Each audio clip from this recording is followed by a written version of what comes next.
Hey, Well, everybody. hey, how are you? It is Right. Hey, everybody.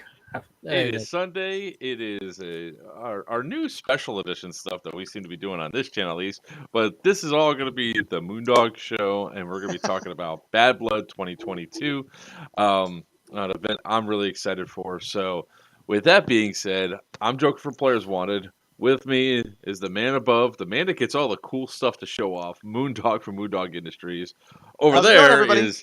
is Ian, and then over here is Head Kill Nick, Tribal CO, and we now have also Hey, Carbon has come in. Carbon. So, What's going on, guys? um, so I'm going to take a back seat here and do the producer role again and just show some stuff off and participate when I can. But I'm going to turn all the reins over there to Moondog. So take it away, Moondog. All right. Good evening, everybody. So today we're going to be talking about some new news and also getting into some details of the player packet and the rules that we haven't covered previously.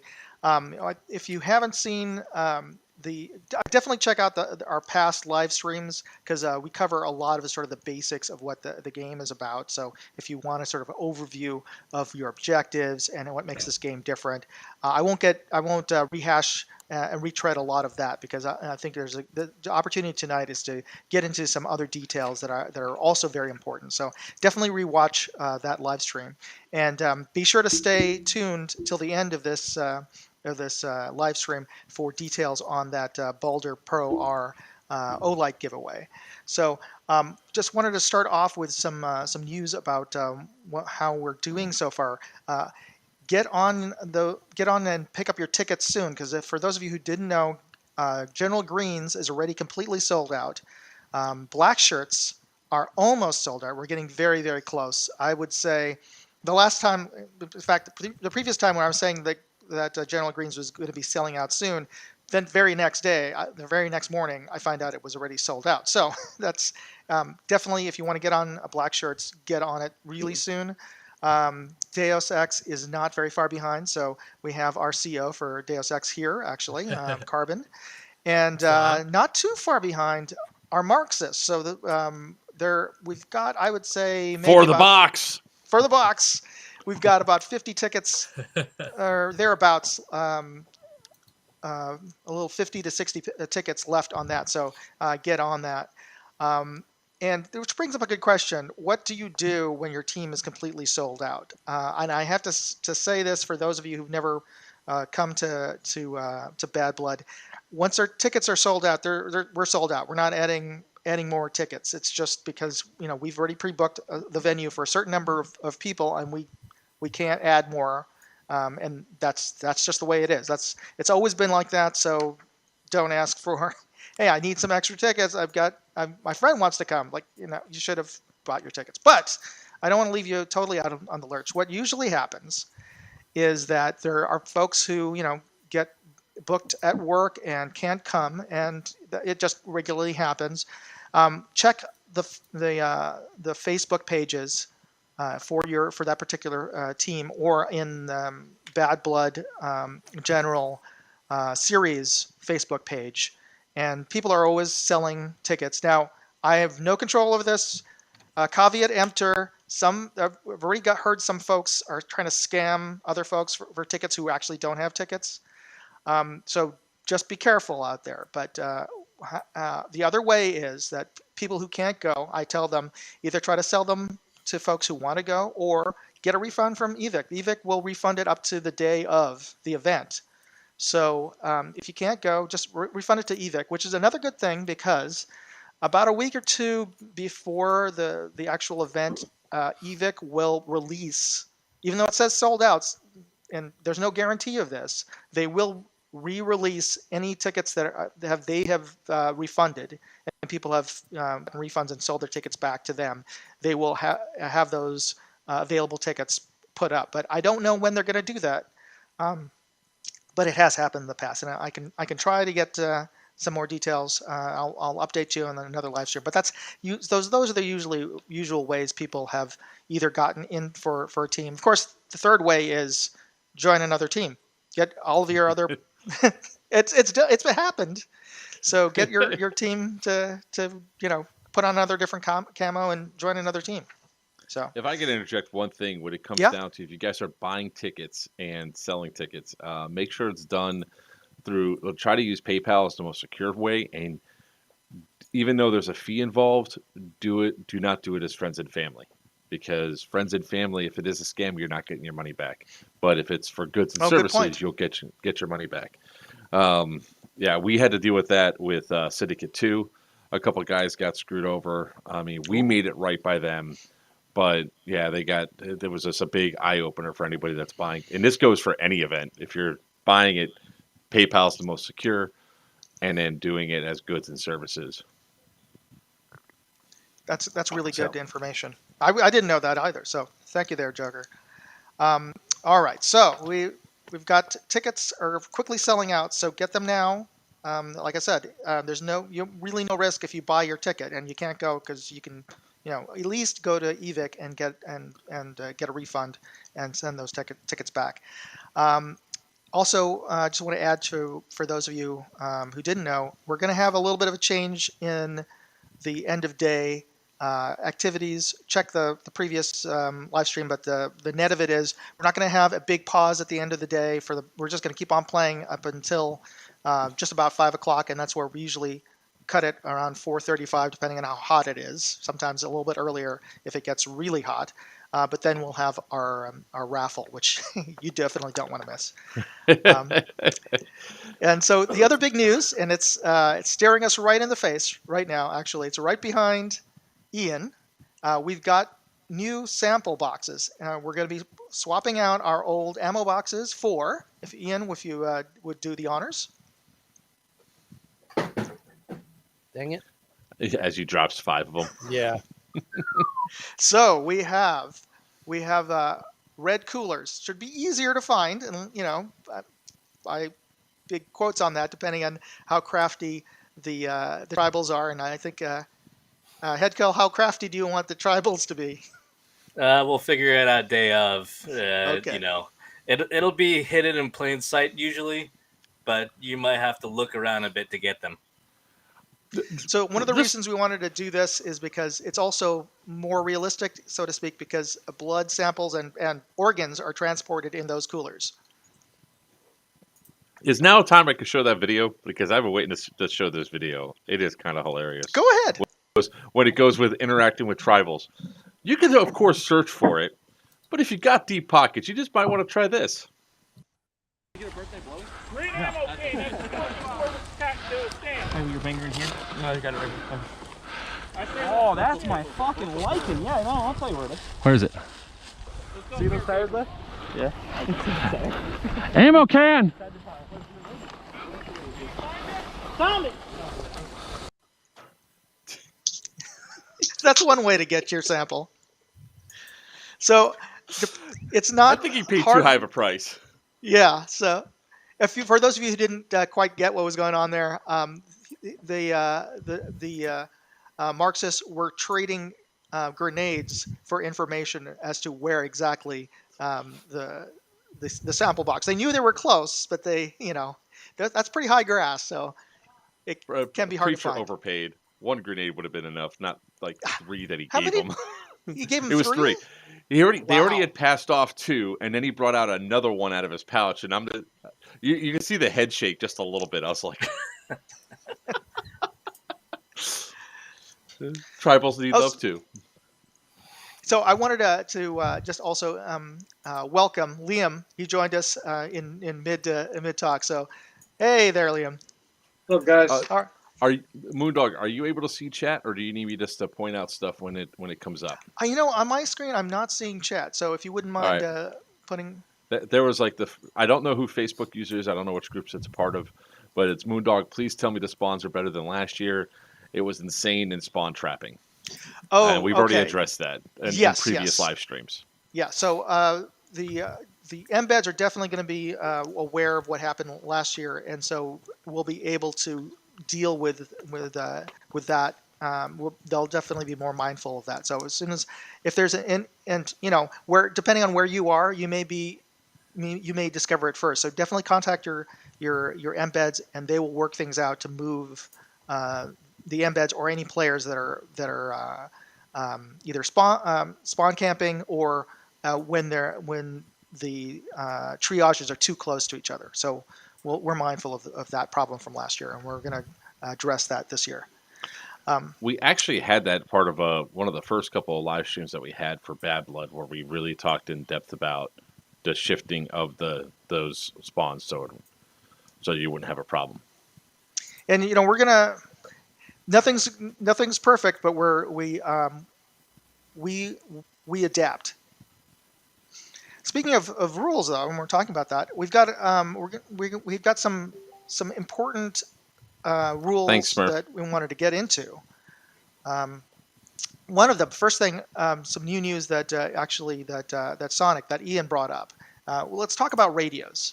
And look in the rule book there, your quick reference sheet, the first one, it lists all the channels that you need to be on. And they're all our standard FRS/GMRS channels. But be mindful that you stay on your channel. Don't be stepping on other factions' channels. Part of this is the AO is huge, and we need the channels. Each of the factions need the channels just to stay organized. So we don't want to have folks, just kidding around and jamming other faction channels. And keep your chatter to a minimum. I say this in the rule book. Communicate with your team or your group that you came with verbally. Don't use the radio channels to talk about just regular maneuver tactics that you're doing with your guys. The radio should be utilized for your faction leaderships to communicate to you, and also to help your faction vector or move your sample collectors and to get news about where samples are found. So keep that chatter to a minimum. And Ian, could you talk about some of the new news about the Baofeng Beifeng? Yeah, basically the super popular Baofeng and Baofeng Chinese, those guys. That seems like everybody has. Including the Russian army. Radios. They bleed pretty hard. They pick up things they shouldn't pick up, but they work for the most part. They just require some tweaking here and there to program whatnot. Now the problem now is for people who are new to Bad Blood or new to this kind of game. Hold on a second. New to this kind of game where radios are required. I'm getting hold on a second. We're getting a buzzy feedback. That's from Headkill. Oh, I'm sorry.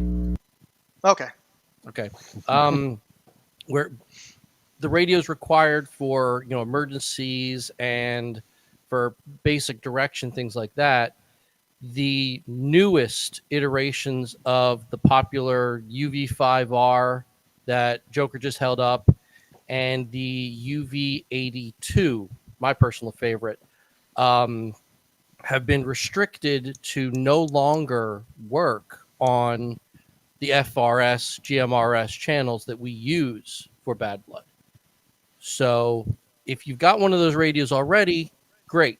If you're in the market for one, don't go the Chinese radio market. Stick with the tried and true Motorola talkabouts, the Midlands, the Midwood, the Midlands, Cobras, even the Midwood. That's where I live. The Midlands. If you can get a Kenwood that actually works on FRS, great. Those. If you got a Motorola, you know how to program it. Like a good Motorola. The professional one's fine. But if you're just in the market you need a radio because it's a requirement of the game, you can get a Motorola T100 talkabout on Amazon right now, 2-pack, $30. There you go. Go in with a friend, get a $15 radio that is going to get you through the day, going to meet the requirements, and it's not going to bleed like the Baofengs do. You're only going to hear what you need to hear. So it's kind of a win-win if you ask me. Yeah, that's a good point. Yeah, it's for those of you who do have the working Baofengs, the player packet does have the frequencies required for you to work on our standard channels. If you have one, I assume you know how to program it, so I'm not going to teach you that. But yeah, just make sure it works. Make sure it works before you show up, because I don't have time to troubleshoot 800 radios. I'm not doing it. So, Not this year. I'm not doing it. If it doesn't work, oh, sorry. I hope you can yell really loud, because let's be honest, Bad Blood is Wait. not a game of stealth. So, like Marxist Moondog uses- said, don't just use the radio for moving left 200 feet. Nobody cares. Just yell. Just do what you have to do. Just go there, because you're in a horde of 250 people. You're not sneaky. So, Marxist uses radios. This is something new. exactly. Yes, exactly. When you're ready, this question came up before. Will platoon be split into different squads when we'll know what squad we are in? And then that was followed up with this comment. That will depend on which faction you're in and how your CO runs things. Best way to find out is join Facebook Discord channel for whatever faction you're with. That's the best way to explain it, guys. Find a faction, get inside of it, go from there. Yeah, your CO will want to know who you are anyway, because they're trying their best to organize everybody beforehand, and that's the best answer, because every CO is going to be running their group a slightly different way. So, all right. Anybody else have anything to add about radios, or what? You know what? If there's anything, what's your pet peeve about how people use their radios? He's over there. That's great. Where's over there? Who is this? Timmy, are you out there? Timmy, where are you? Yes. Okay. Or we'll get chatter on the radio about somebody needing to get a soda from the car, and Yeah. Really? So. One of the funniest or things. or we could just hear somebody's gearbox. Oh yes, Yeah. Turn off the damn Vox. Turn off on Vox, your- yes. That's a Yes. big one. How can I forget? Yeah, figure out. Read the manual, read the instruction manual, find the thing that says Vox or whatever, the hands-free. Turn it off, because your gearbox, just firing your weapon is going to activate that, and all your team is going to hear is just your gearbox shooting. Also, constant call button spam. Mm-hmm. Don't do that either. Or even better, when your squad decided that the frequency that you need to be on is the frequency that is also the admin frequency, and they won't get off the damn channel. Yes, we publish all the channels that your faction is supposed to be on, and the reason I put it in the player packet is because your faction and everybody on that faction is only supposed to use those frequencies, so we don't step on everybody else. So be mindful of that. Just stick to the frequencies that I've assigned you, and don't jump to the other one and thinking, oh, nobody's on this one because I don't hear anything. Because we did try and space it out enough. There isn't going to be too much bleed. Bleed is still going to happen. Yeah. But we spaced it out that it's not going to be, we don't have one team on channel 1, another team on channel 2, when you're only separated by 2.5 hertz or whatever that is. yeah, we're not doing that. Yeah, it's somebody else just asked, what if teams be spying? The simple fact is that this is Bad Blood, guys. There's really no intel that's going to be used for spying there. I mean, Marxist is over there. Where? Everywhere. Okay. There really isn't going to be much concealed. You shouldn't be doing that over radios anyway, because you never know who is listening. Not for nothing. If one guy is on, another team's channel, what's that one guy gonna do? Unless it's the COs, and we're not going to be on each other's channels, really doesn't matter. And keep in mind, there's also secondary channels. So just because there's no traffic on there doesn't mean that it's not, pre-populated or, in use. Yeah, that's a good point. Yep, absolutely. So the next topic, ceasefire. Now, if there's an injury, or any other incident out there, don't use the word ceasefire, and certainly don't broadcast it on the radio on your open faction channel. We reserve that verbiage for really serious events, like if somebody was rendered unconscious, or if there's a fire on the field because somebody used their smoke grenade improperly, and that's happened in the past.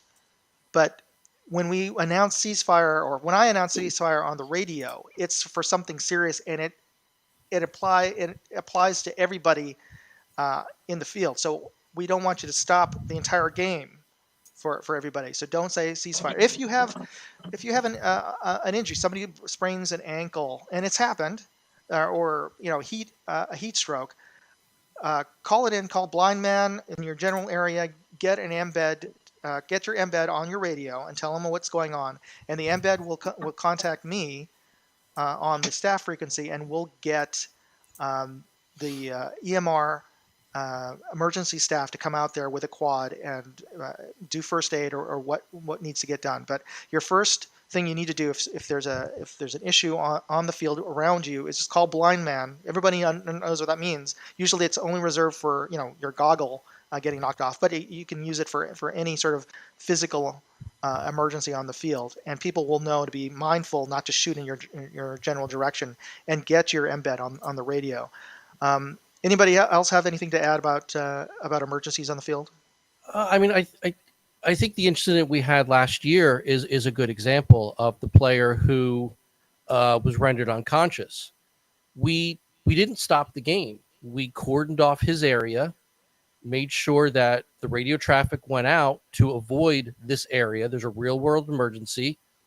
Game is still on. Keep playing your game that you're here to do, but avoid this area. We'll let you know when it's clear. And that worked. We didn't have any real problems. Didn't have a whole lot of complaints, but the minute somebody starts yelling ceasefire, everything just stops.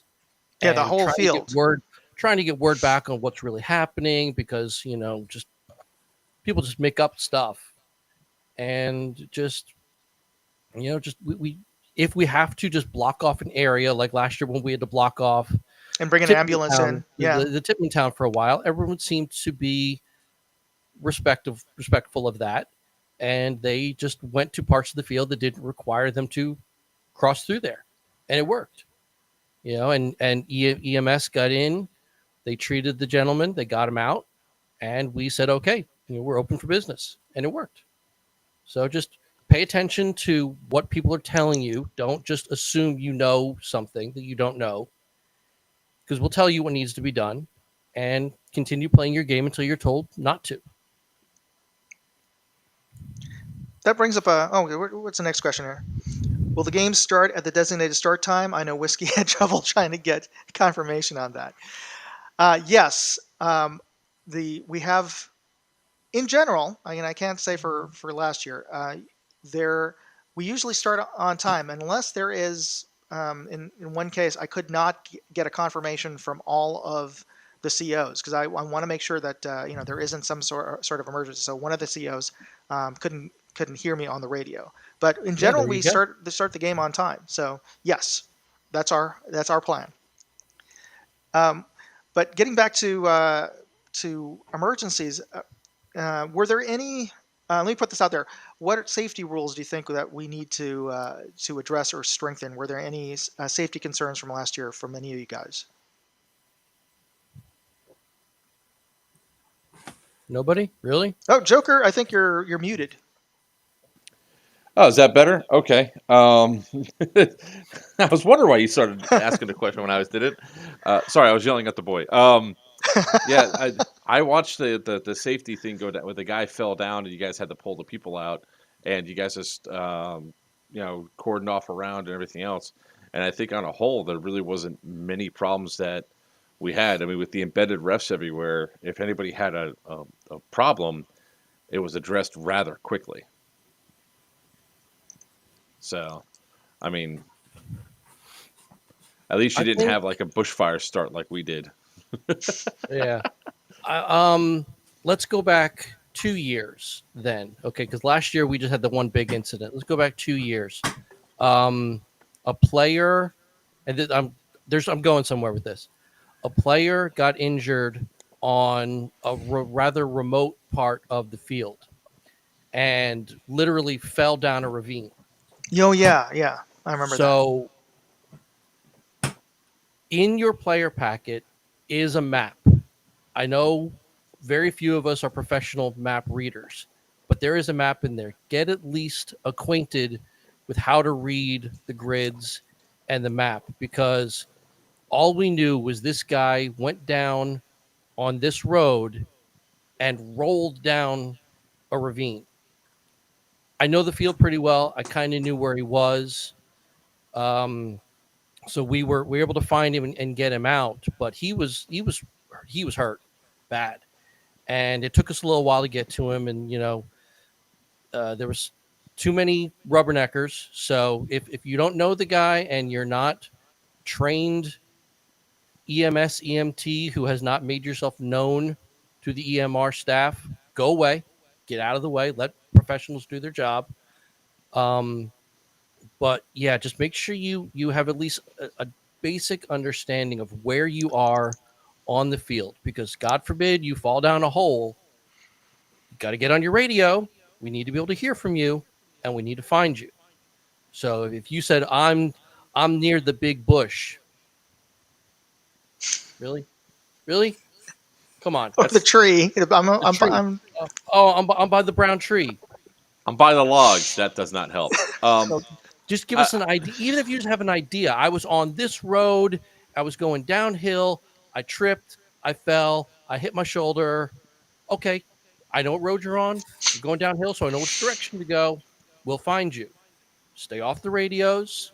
Stay out of the way of the quad or the gator that's coming through. Let the professionals do their job. That's it. Because I will also say, we're gonna 800, 1,000 people out there. People are going to get hurt. So get out of the way and let people get the hurt off the field. I also say that if you are not like an EMS or any sort of medical professional that have been trained or that have been known to EMR, sitting there and making commentary about I wouldn't have done that is not helpful. Just stay back and shut the hell up. Nobody needs to hear your whole. I would have just given him a silver bullet. Nobody gives a shit, bro. It's not helpful. It's not. Want to be helpful? Walk back and clear the room for the vehicle. And here's another thing too. Like you have the map printout. Print it out if you can. If not, put it on your phone or another device, right? And if your cell phone works there, if you don't know where you are, pull up Google Maps. You can do an aerial view, compare that to the map. There you go. Yeah, no, that's good. Hopefully you're conscious for it. Hopefully you don't lose your phone on the field. I never bring my phone out on the field. I learned that lesson the hard way.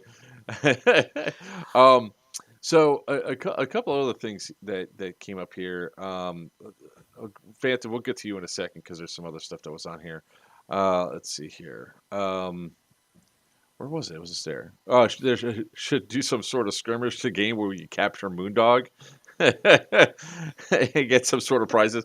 Moondog doesn't play airsoft anymore, guys. Come on. I've been trying for years to get an AEG in his hands, and never takes me up on it. In the rear with the gear. No, what you have to do, you just have to run up and say, "Here, hold this. He's in play, guys." Well, usually I'm running around different areas of the field because somebody's got some issue with what a player's doing, which brings up another point. We can move on to hit calling and how to get back to triage. One of the things, of course, when you guys tell me. I think in general this game tends to bring out the better in most folks in terms of their behavior and hit calling. That isn't to say that there are not incidents, especially towards the afternoon when it gets hot, people get tired, that people get lazy about calling themselves out. But for the most part, people are really good. Everybody always comes to me and says they're really happy about how everyone's calling their hits. But when you do call your hit, and I always try to do this at the beginning of the morning briefing, is have everybody show me the red rag. just tuck it in well into your band on your goggles, and keep it visible. And as you walk back, people won't be shooting at you if you've got a big red rag on tucked in around your face, and just find your triage. Now, Look for the I pool know noodles. that, yes, and in general, if you're around all the other players who have waiting in the triage, you're all wearing red rags. Um, that should be a good sign that those players shouldn't be shot at by the opposing team. So if you're out there and this is your first game, and you see a big gaggle of enemy forces, check to see if they're wearing red rags on the top of their head before you think like, oh, this is easy pickings, because that might be the triage for that particular faction. So, yeah, don't. All right, so another question came in, the one I was mentioned before. Hey, green team is sold out and I only have Ranger green kit. Can I play on black team if I get a black BDU? Pants and shirt? Yes. Gear doesn't matter, except the head has to match. Yeah. And the helmets and hats have to match the faction color too now, right? Yes. Yeah, in general, it's for your benefit, because in previous years when somebody is, let's say, on the black shirts like you were saying, and they're wearing a multicam cover, or they have a multicam painted helmet, they complain that they got lit up by their own team. Well, put some black tape or something on your Gucci. They sell black helmet helmet covers. Yes. I'm bringing spray paint for you guys. So yeah, there we go. Thank you, Limo. 4 cans of spray paint, 4 different colors. Take your pick. we don't care. Just spray them down right in the field. Yep. One of the things I try to tell people is, like, I just got off the phone with one of my guys today. I was like, hey, that's why we have 3 different sets of camo. He goes, well, we have multi-cam. I was like, yeah, but we do this one game every year where we're tan. That's Bad Blood. So we have a mandatory green, multi-cam, and tan. Get a 3rd set. I mean, you only need it for one day. You need it for just Saturday, because I don't think Friday is going to be I don't think the Friday night game is going to be separated by faction. No, And I don't think the zombie game is going to be separated by faction, because I know when I was tan, I was running around with some black shirts during that game. So, I mean, you can get a Dickies work shirt and work pants at Yeah. Walmart for under $30 for every faction except for the ASX, really. Well, Or with the, you can wear white for Deuce X now. So Yep. Yeah. Oh, that's right. Right. Yeah, that's right. another question came through. I also read it says you have to have a patch with your call sign. Do we have to do that? You can just write your name on a piece of duct tape and put it on, but that's yes. Everyone has to have their name or call sign on their uniform. So, Phantom, you can literally buy a black, or you can buy a back. Well, you need a black one if you're going to be running on black shirts. So just go to Amazon. They're literally $12, and they fit almost every single one. what's that baggy helmet cover that the Israeli Defense Forces use? What's the name of that thing? You mean the mushroom caps? Yeah, the mushroom. Yeah, That's essentially that. The only thing when I don't know what they're called, but when I see those things, I laugh my ass off because it's more shit for me to shoot.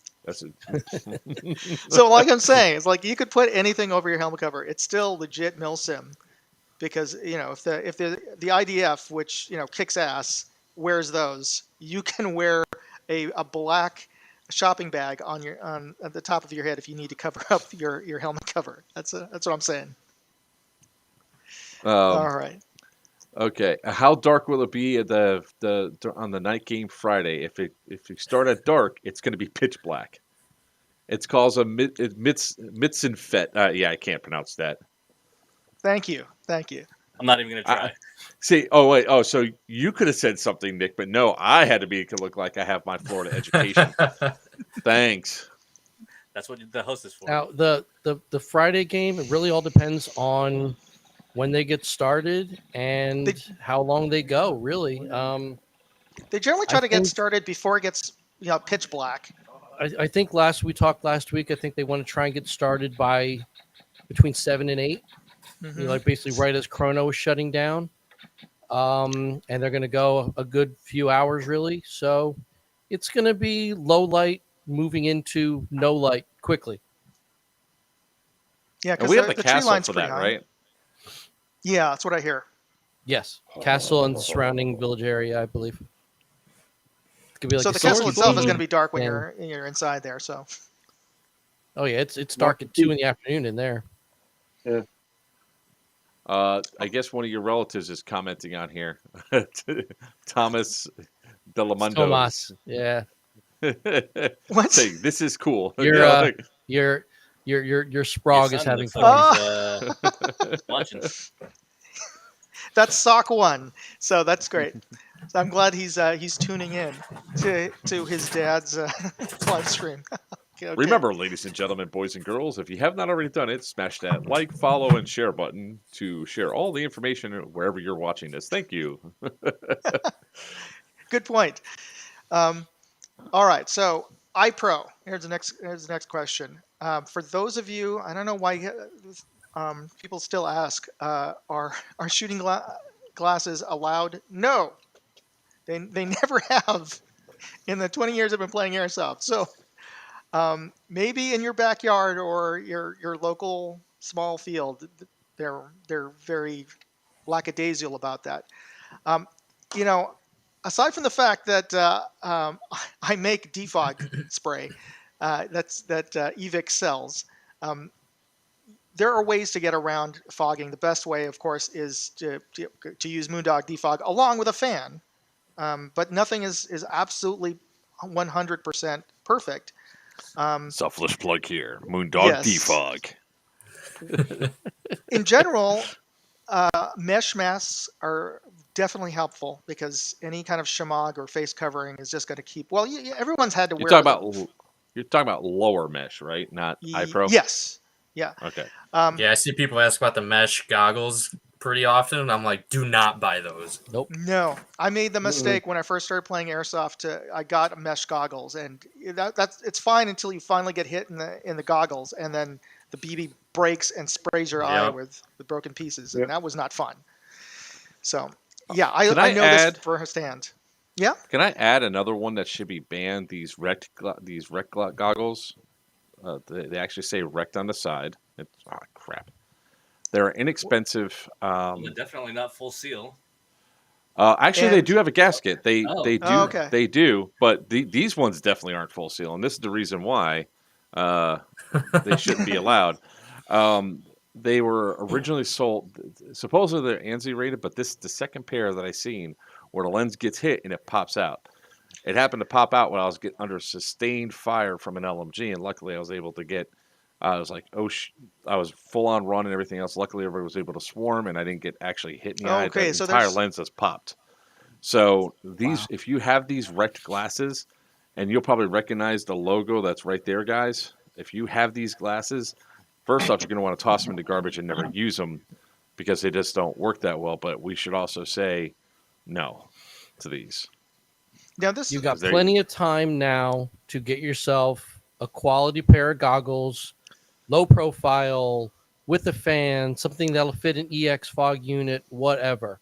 If you show up Friday, Saturday, and your stuff doesn't pass, well, guess what? You're going over to one of our vendors and you're buying goggles. That's just it. Because, they let me on with these shooters at what did sorry, Tim. I hate that argument. They let me on a Downfall 8 with these. Well, this isn't Downfall. So it's no. our insurance and our liability on the line. No, thank you. Yeah, and for those of you who like Sonic and Headkill, you guys wear glasses. What are your recommendations for iPro in that case? I'm a bad example because I actually use ballistic prescription glasses that have a steel that covers the side of my eyes. We use them Liam and I use them for Vietnam airsoft. So I don't know what goggles are like these days. So that's more of a head kill question. I'm getting I LASIK. actually use there's the Avengers Turbo Fan goggles on Evic's site. They're not well rated, but they actually fit really well over my glasses. Like, it goes completely around it, not touching at all. It does have a fan. It's not great, but combined with the defog, you should be good to go. The fan's takes a AAA battery, and it's not the strongest one, but for comfort over glasses, I found that it's the best for me. And I just have somebody. Oh, I just go have ahead. somebody read everything for me, so I don't need my glasses at all. So you'll have RTOs. We have JROs, Joker Reading Officer. I reviewed one of Evic's new masks, and I'm trying to find it on my. Go to moondogindustries.com. I did a video review of it, and it's a full mask. I think it's made by Tipman, and but you can take it apart if you just don't. Sorry about that. You can take it apart if you don't want to use the lower the lower face shield or the visor on the top. But the goggles themselves are good, and they were big enough that I could wear my glasses. That's my smaller frame glasses underneath them, and it wasn't too.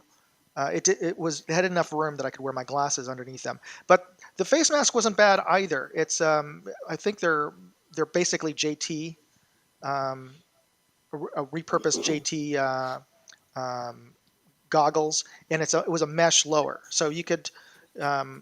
Those are great for airsoft. So I know it's a plug for something that I reviewed, but Evic has them on their website, and they work fine. And if you have glasses, they work for that. You know what? I know that airsoft is as much a fashion show as it is anything else. And I know a lot of guys, they want to show how tough they are, and they don't want to wear anything below their nose. Okay, that's fine. That's your choice. That's fine. But keep in mind, a game like this, stuff's going to be flying at you from every single direction. Right. Just protect your face. Like, if you don't want to, that's fine. It's not required unless you're under 18. But consider at least a mesh lower, because dental bills suck. Those guys are usually the ones. A mandatory face protection line in the player packet. There is. Yes. You're right. And EMR, Tim at EMR will say on Saturday morning, yes, it's my rule, but you're all adults here. So it is what Buck. it is. Buck's joining. He's not gonna make us kick anybody off the field who's not wearing a lower. That being said, consider wearing one, because when you've got 999 other people shooting at you from every direction, you're going to get hit in the face. That's just reality. So if you can do anything to mitigate damage, do it. Oh, those guys are typically the ones that complain the most too when they get nailed in a really soft spot and they're not wearing lower mesh. Just saying. I got a true story to share. The first, one of the few times I organized Bad Blood on the West Coast. The first year I did it, and of course I had the same rules that wear a lower face protection, but the field did not require it. So a lot of the local players didn't. But I said that you should. Within the first 10 minutes, I'm serious here, somebody got their front tooth chipped within the first 10 minutes of the game. So how awful is that? Is that you spent the entire day, went out here, now you've got, aside from the bills, but now you can't play because now you have to leave in the first 10 minutes of the game because you got your tooth chipped. So if you don't want that any risk of that to happen, just wear a mesh mask. It's so easy. Thank you for that link. The thought of losing a tooth like that is pain. Yes. Fuck that. I protect my face and my ears. You get shot That's in a the good ear one. once. Those are the best. Never. Those are the What best. are they like? Oh, what are they now? Like $20? Ear protection is actually in part of the rules as well. Because you got to think that EMR is primarily a paintball park, and those paintball masks are basically big old they cover everything But so technically Ear Pro is required as well. Yeah, and those Tipman masks. Anything that is going to help you from not getting yourself all chewed up, just use it. Yeah. So someone thinks your plastic lower looks funny. Okay, well I got my teeth tomorrow, so cool. If you like the full wrap head wraps, one Tiger one on Amazon, $20 a piece. They come with the middle mesh, and the rest of it is completely covered. The only thing I recommend on top of that is a hat. Thing works fantastic. I cannot swear by that enough. Sorry, I'm leaving you from the car. I'm currently at work. I'm waiting for a student pickup, and then I got a jet. Okay. Well, appreciate you jumping in even briefly. Yeah, Yeah, the what one I'm talking Tigress- about is it's basically a nylon ski mask with this little 2-inch by 3-inch steel mesh that goes right over your mouth. It works great. Oh, that works too. Yeah, it's made by the exact same company. The one that I have, the one that I'm looking. Oh, Evix is cheaper. That one has that one though. The only downside to it is that it actually blocks off the entire ear, so it muffles the sound a little bit. So, Oh, okay. Win some battles. Those work. Now, there's one thing I've been always meaning to try, and I think I've in past events I said that technically you could wear a mesh, either full mesh mask in the front, as long as you're wearing goggles underneath. I haven't seen anybody do that. But I have. I've seen people like it's this sleeve base. Yeah, I've seen it. It's the fencing. A it's the fencing fencing. helmet. It looks like a fencing helmet, right? I've seen it, and people say it's better for fogging because then it's a little further away from your face and whatnot. But you still got to wear the goggles under it, which they do. I've never seen somebody without it, but I've seen people out there with the full head covering fencing mask thing. Yeah. If you guys goggles for that, if you guys are looking for extremely thin goggles that'll fit under those, I think it's Pyramex. They make a really good one. Yeah. They're That's it. fantastic. $15, fucking worth it. You'll save your eyes forever. They're fantastic.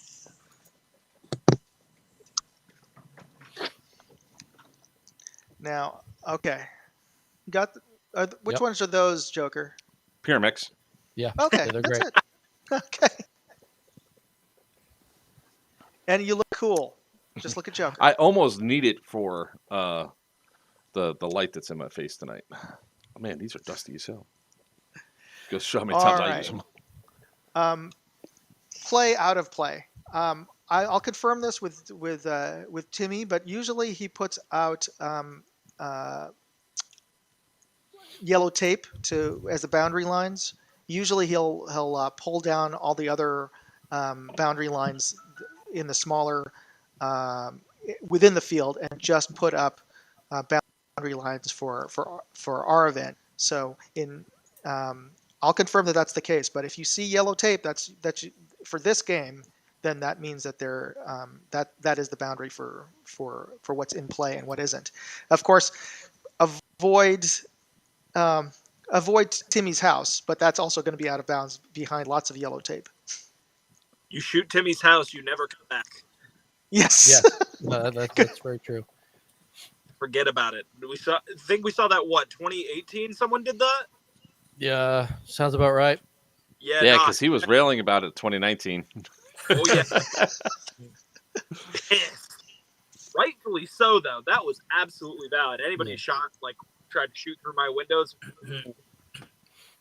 that would have been.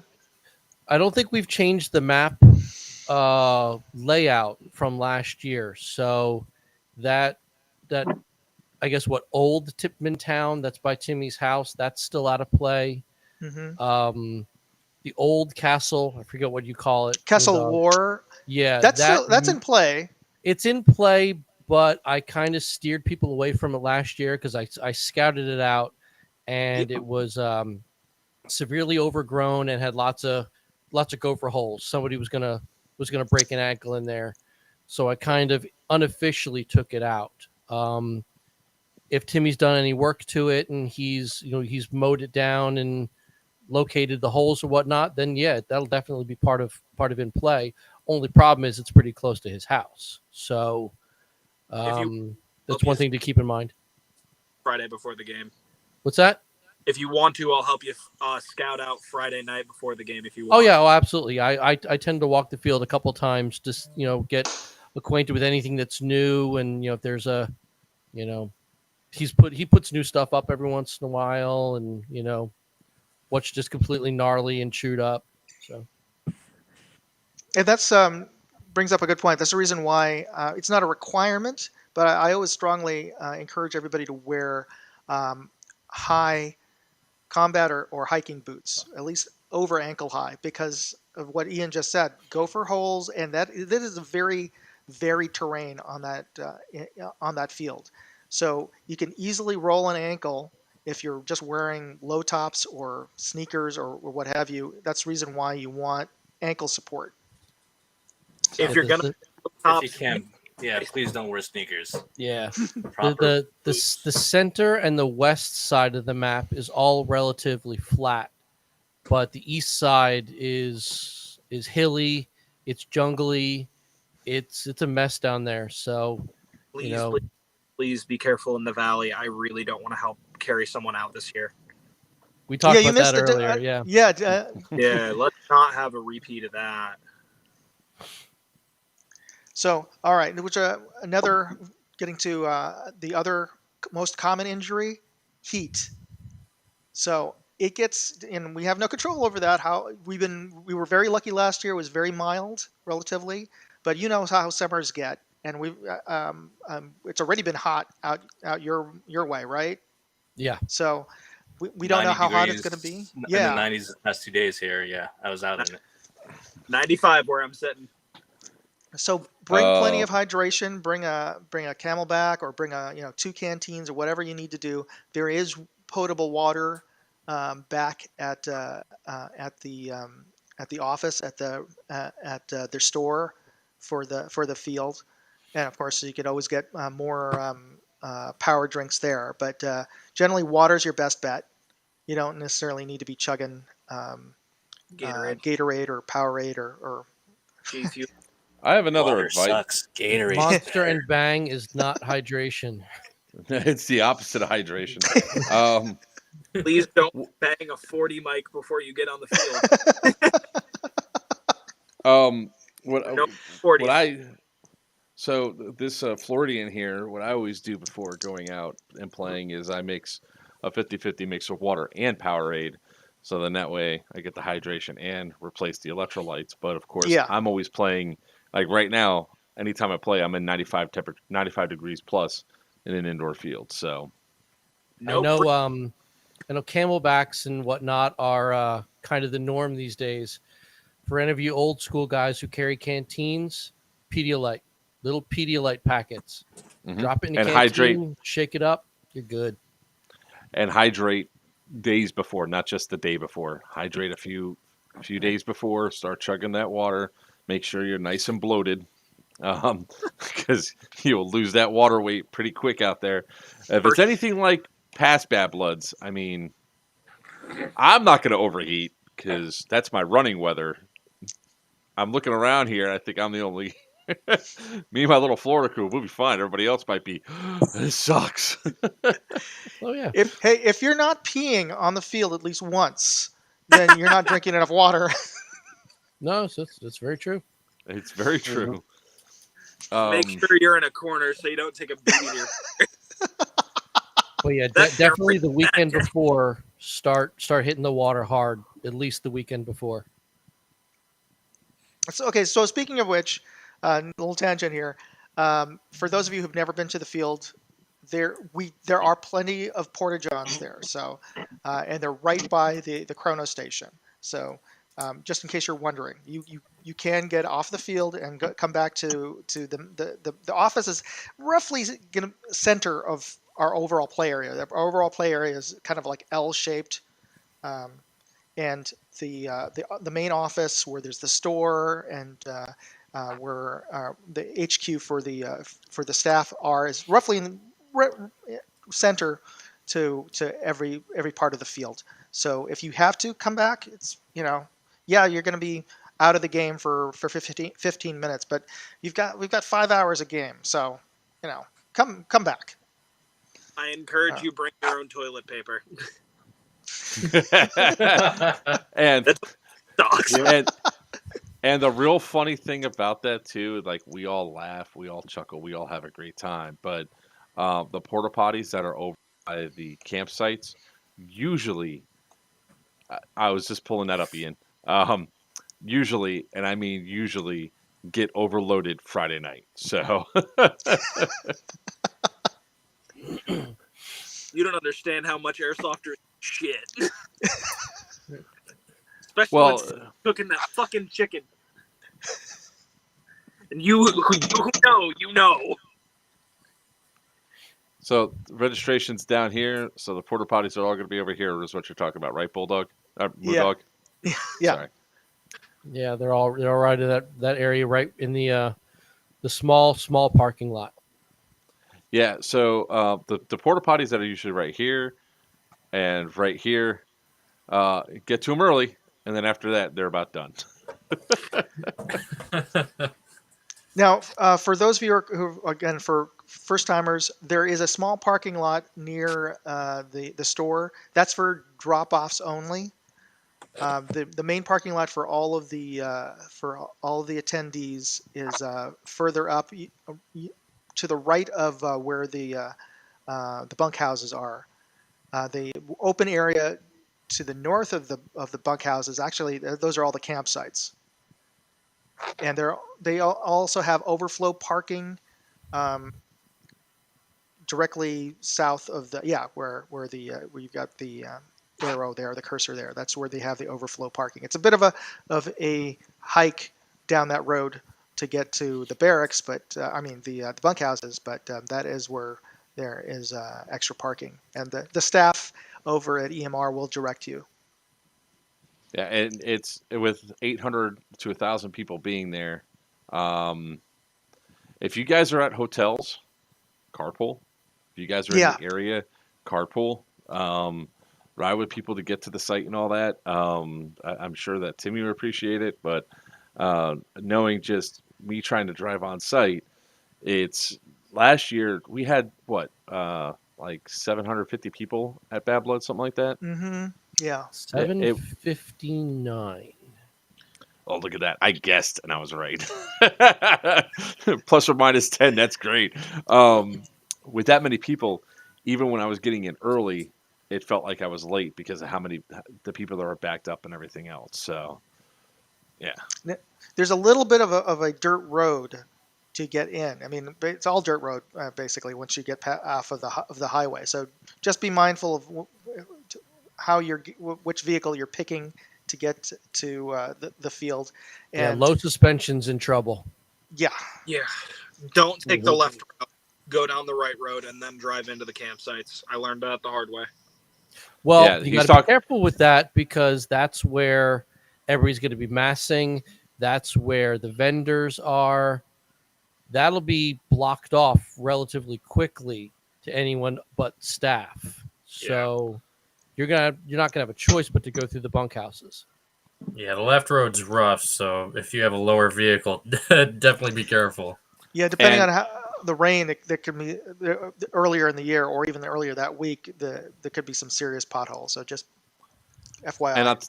And the other thing, also, guys, like be very aware. Tim does not like it when people speed on his roads. His kid, please be careful, guys. Just, it seems like we're doing like a whole lot of, hey, don't do this, hey, don't do that.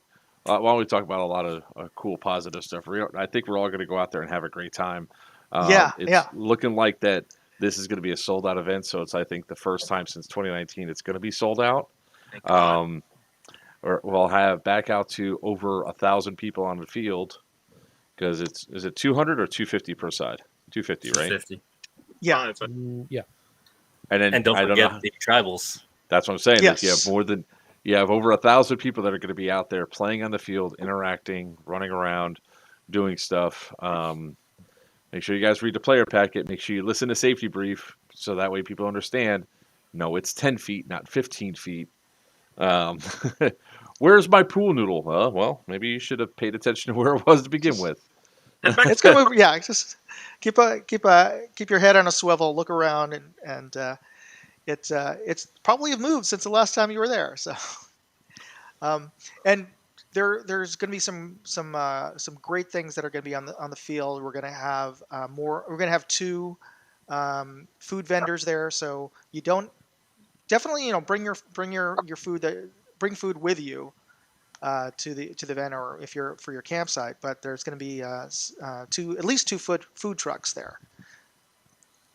It says a max of 200 per faction. Yeah, it's max 200, but then we're going to have the however many tribals. So it's going to be full. Trust me. You're not going to know a difference between 800 and 1,000. It's Now I will confirm with Evic. I think the 200 was a holdover when we weren't sure what the health department was going to allow us from last year. I think we kept that in there just because we didn't know what the situation was from the COVID. But honestly, anyway, well, we're I'll have brisket there. I'll have brisket there as well. Are you gonna feed everybody? I'm not feeding everybody. But I am certainly going to have a brisket there. I'm going to be doing the same thing. We're going to try to raise some money to help my son's gene therapy medication, which he's doing fantastic on. Actually,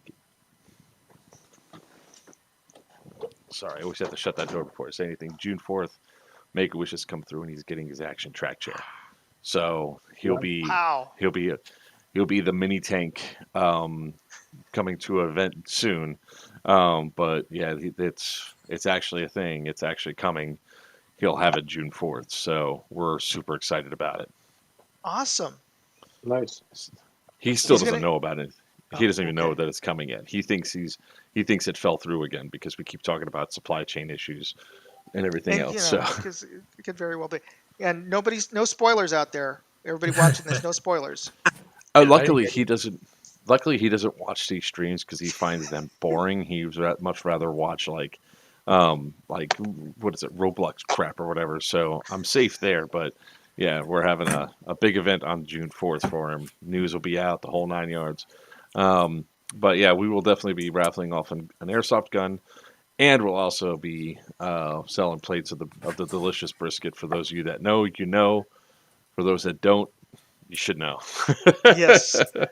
For those of you who don't know, Joker makes amazing brisket. You want my meat in your mouth. That's all I got to say. Seriously, folks, he is bringing out a smoker to the field. So this is legit. Never been so happy to be a vegetarian after hearing that comment.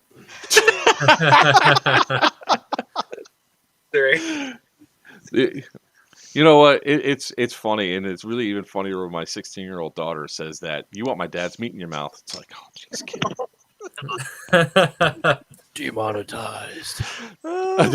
This has already been demonetized because of my background wall. Okay.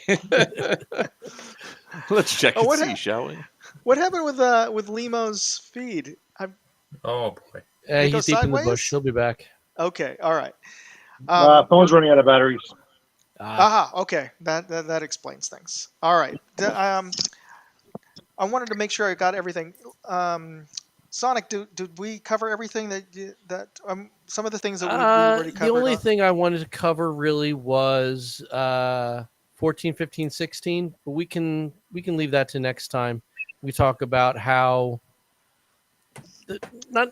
I marked it as chain of command, but really like for the people who are kind of, let's call them rank and file, who they need to listen to. And, it's the people who are out there, screw it. Let's talk about it. Chain of command, basically. Let's table that for the next one. Because I think it would be good to have all of the COs, try to arrange it to have all of them there, because that also goes back to I forget who asked that question, is, how are they going to be structured? I'll have you guys, Limo, Carbon, talk about how you plan to do it. We'll set up we'll carve out some time for each of you to just give an overview of how you're planning on or how you're doing things on your that could be a pretty good conversation on how everybody wants to, get organize their troops, because especially you bring in somebody like Dom, who's like, hey, all of you go there, and they do, and it works. All of So us. like, let's let everybody talk about how they want to do that. So good idea. Yeah, because I definitely want to have Virtue on to chime in on that. I'll laugh if as soon as we go to like to he gets on and then we're gonna so it's gonna be great. But he was having a good time at MegaCon selling his artsy fartsy stuff. So Some nice art. oh, it's delicious. Oh, it's great. It's delicious. So I don't know want to get I don't know why that word came out. Moondog, real quick. yes. How many collectors were we doing? 8 or 10? 10. 10. Unless you guys want to cut it to 8. I mean, we're still at a stage that we can, there. Well, there's if we're gonna sell, we used to do the 1, if you remember. We used 1 per faction. Then we started to increase it as the numbers increased. And then we cut it back because the COVID numbers were down. If we do truly sell out the way I expect us to, I think we should honestly keep it at 10. There's, it doesn't hurt me to count 10 as opposed to count 4. I don't care. So, let's just it helps more people be involved and feel like they're contributing. They're not just bullet stoppers. You know what I mean? Mm-hmm. So, I say we keep it 10. Oh, I heard a little echo there. Yeah. That was Liam's came back. Liam. Oh, okay. Sorry, guys. Okay. Yeah. Sorry. So yeah, let's keep it at 10 unless the numbers don't pick up. Okay. Liam, wave when you want to talk.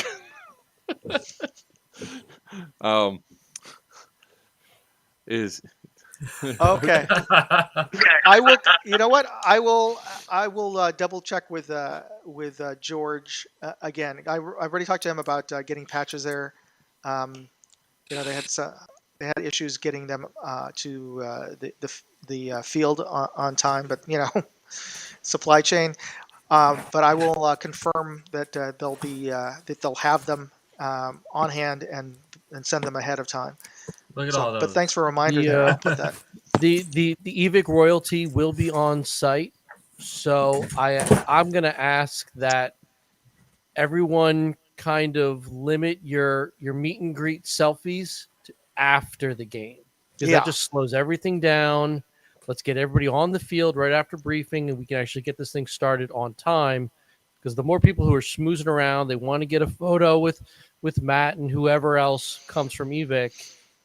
You're delaying everybody else. So let's save the selfies to after the game or on the field. Honestly, what's going to be a better backdrop than an entire horde of Marxists, over your shoulder as you're taking a selfie? That'll be wonderful. I want to see it. I'll pay for it. But so let's get everybody on the field on time and limit the celebrity photos to later. And I'm take a picture with me too. Yeah. All right. I actually got identified at MegaCon, and somebody had to take a picture, and I was because I was actually joking around saying, "I'm at MegaCon. What is your cosplay?" I was like, "I'm cosplaying like that Joker a-hole on Players Wanted." And somebody goes, "But that's you," and I was like, and I turned around, and the guy goes, "I don't know what you're talking about." He goes, "Can I get a picture?" I was like, "Sure, kid." That's awesome. It's happened. I mean, I'm getting the notoriety. I was also live streaming there, so it's. Oh God, the fun we have. So, are we gonna be doing it from here on out weekly? Depends on your guys' schedule. I'm down. I'm not pulling any more. Should be okay. Not sure about Always next free at weekend this because time. that's Well, Memorial I Day think- weekend. But, That's right. You know what? Let's start doing it after June. Start of June. June Do a 5th will be weekly. the next one then. Yeah. Okay. That makes sense. And for that one, which we're at our past our hour mark here. I wanted to.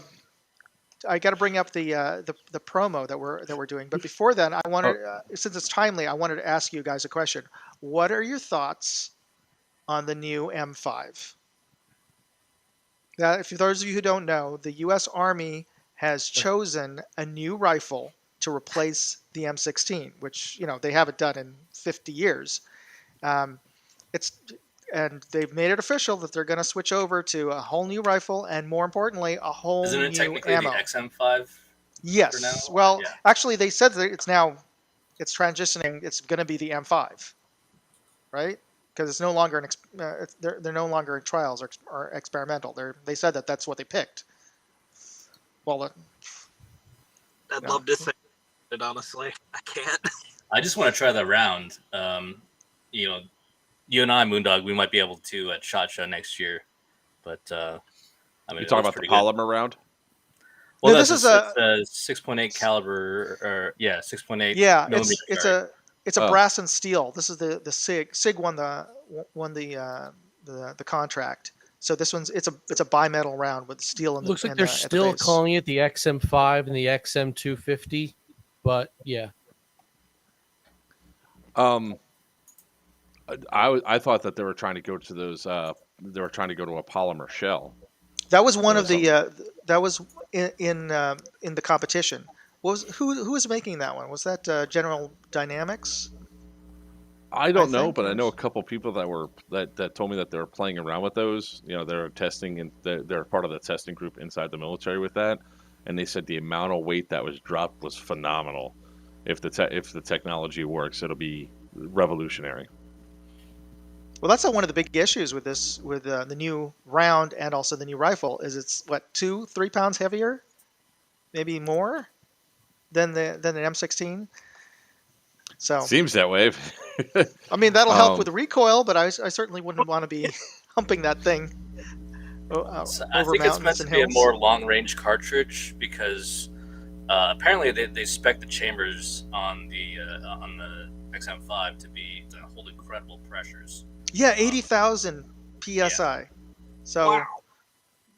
yeah, I think what is it? The M16s are around 50s, mid 50s, So a 55 grain M193 is about 55,000 psi.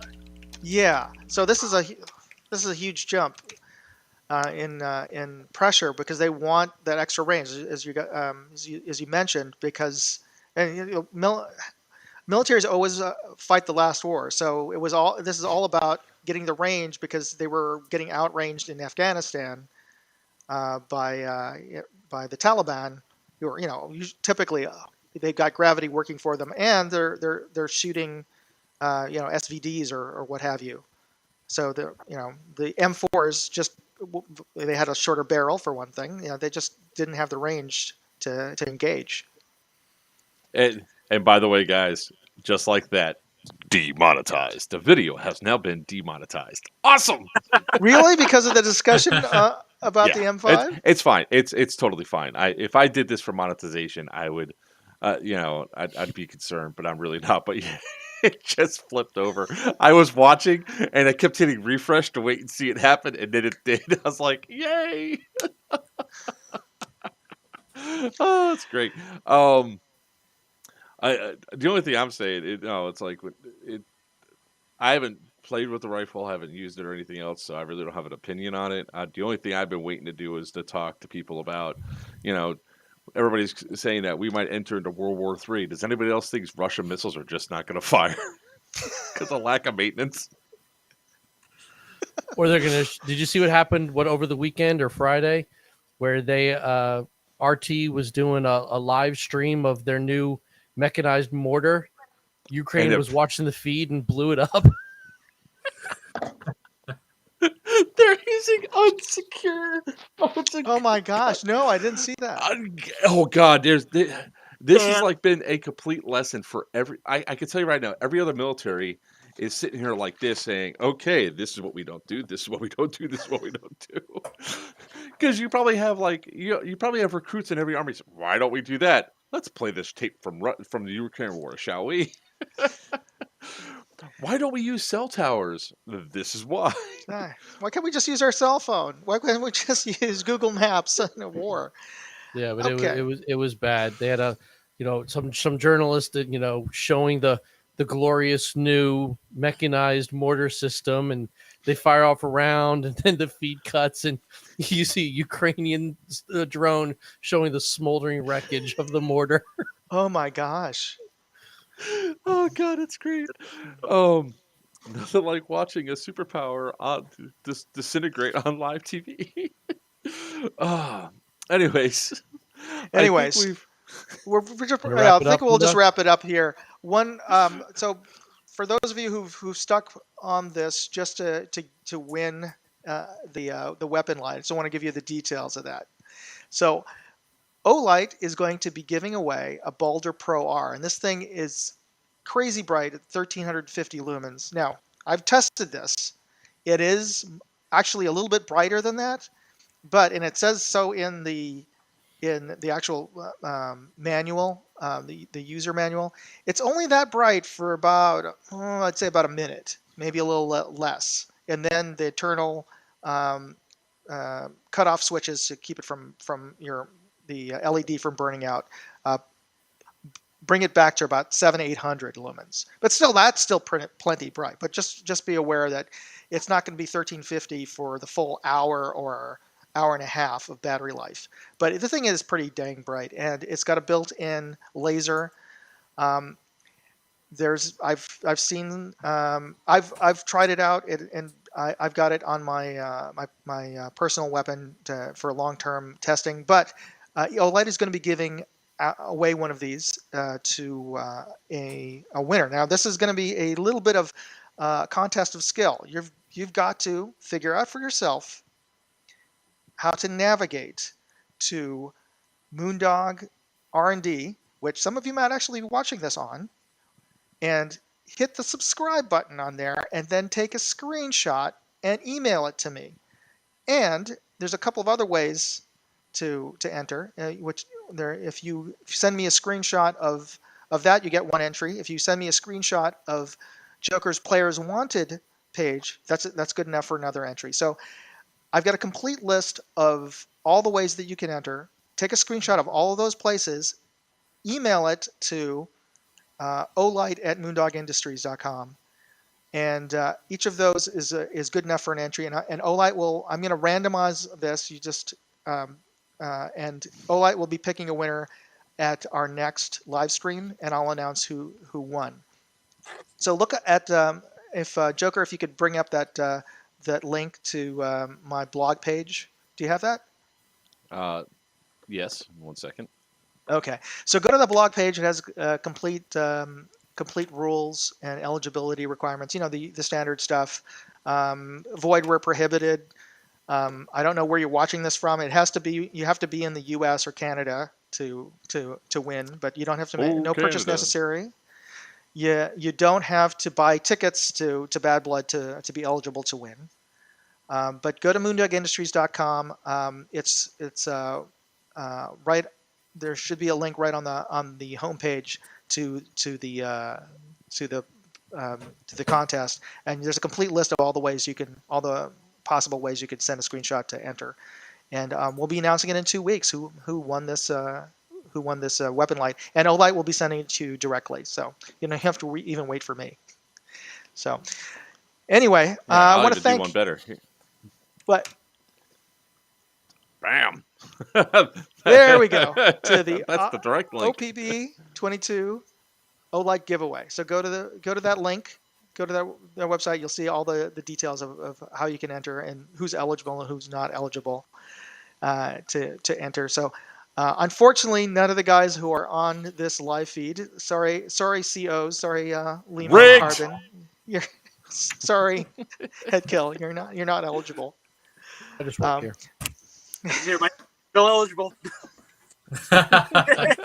But whoever wins, me. I want to know what you think of it. Honestly, I want to honestly get your opinion on this. I'm gonna not only do you win that, but I'm gonna have you on a Zoom call later on, and we're gonna have you as a special guest to talk about what you want. But anyway, Is I want to Olight thank. willing to submit one for the raffle? Oh, and okay, good point. They're submitting 2 for the raffle. Ooh, So I will also nice. be giving away 2 Olights, 2 of these at the raffle. And there will actually be another giveaway in about that I'll announce in 2 weeks. So I'm going to be doing 2 online giveaways that you don't have to be at the event to win. We'll be doing all this during the live feed. So this first one, they're going to pick it next week. So go to my website and enter. Since we're talking about live raffles and everything else, on June 14th, I will be doing a 12-hour-long live stream to raise more money for Damien's gene therapy. So for those of you who don't know, my son has muscular dystrophy. That's why it's like really important. He's getting all this stuff. That gene therapy medication has been absolutely fantastic for him. Not only has he increased movement and muscle growth, but he also has increased cognitive skill. So 2 weeks after he started taking the medications, his grades started to improve. Now he's ending the year on the honor roll, which he hasn't done that ever. I don't think any of my kids have been on the honor roll, to be honest with you. So it's truly fantastic what this medication is. It's just really freaking expensive. $24,000 a year is the out-of-pocket cost for all that. So we're going to be doing it in a live stream on June 14th. We'll be raffling off games, some other stuff that we have. Probably a gun or 2 because we want to hit that magic number so we can pay it for the year. I've got a prize for you. I've got a prize for you to give away. It's Always a karaoke delicious. speaker. It's a karaoke speaker. Karaoke speaker? That's Yes. awesome. I can only imagine him riding around on that thing in a karaoke, like with a speaker going on in the background. He starts playing like Flight of the Valkyries and all that. Because Greg from Dead End Outfitters is actually going to be building a helmet tracking system. So wherever he looks, the gun targets, and he just has to pull the trigger. And he's going to be encased in Lexan. So Buck waved he had to go. So, but I'm going to be doing a 12-hour. Instead of a 24 was always rough. We always lost people around 2 o'clock in the morning anyway. A few people stayed up with me like Smurf on the 24-hour streams. And it was just like, not to say it was a waste of time, but there was no reason to be on. Remember, guys, I'm the Wish version of Jerry Lewis, okay? Not even Asian. Dude, we're dating ourselves because I don't know if this generation now even knows who Jerry was. Jerry Lewis was a great comedian and actor, and he Mhm. also he was the spokesperson for Muscular Dystrophy Association, the MDA fundraisers for people that remember those telethons. I know how he feels because he was most people don't know, but he was actually up for 36 hours for some of those. Oh, And- yeah. He was yeah, a when- He's the trooper. man. Yeah. Even up until I think the last one he did, he was still up for 20 straight hours doing that. So it was, and sorry he's gone, but there has been nobody else that has stepped up on the celebrity level to actually do the MDA telethons like they did before. I mean, when was the last time you ever heard of a telethon? Yeah, true. But because I think when that one went away, and that was the last time that you ever heard of a telethon going on. So there's so much cool stuff that's coming out for gene therapy, not only for MDA or for muscular dystrophy, but for other medications as well. So this is a big deal. They figured out how to almost completely replace the gene. They just had another trial medication go through that was 80% muscle growth, and it was 100% Wow. muscle growth in a 4-month-old for a different type of muscular dystrophy. And I know it's all technical and probably boring people, but the cool thing about it is that that process to get the exon 2 deletion can be done now. That process can be done for other things like MS. They're even thinking it might help with Alzheimer's. So there's all sorts of cool stuff coming out with these gene therapies, why it's like such a big deal. And the only reason why that muscular dystrophy got it was because of all the stuff that Jerry Lewis did. So his Yeah. legacy still lives on. So, well, guys, I mean, we went way over time, but I guess the next one we're going to do is on June 5th. Hmm. Is the next Sunday at 9 p.m. Eastern Time, 6 p.m. Pacific. Sounds Is that right? So everybody Boss? tune in. I need confirmation, boss. Yes, yes. That right, is well, the Jay, we'll correct talk date. later. All right. Well, with that being said, I like to thank everybody for coming on. I'm Joker from Players Wanted. Up there's all the way up there. Sorry, pointing the wrong way. Moondog from Moondog Industries. You got Ian, Headkill, Carbon, Liam, and Buck. With all that being said, ladies and gentlemen, like we always say when we go to end the stream, may your BBs fly true and your opponents always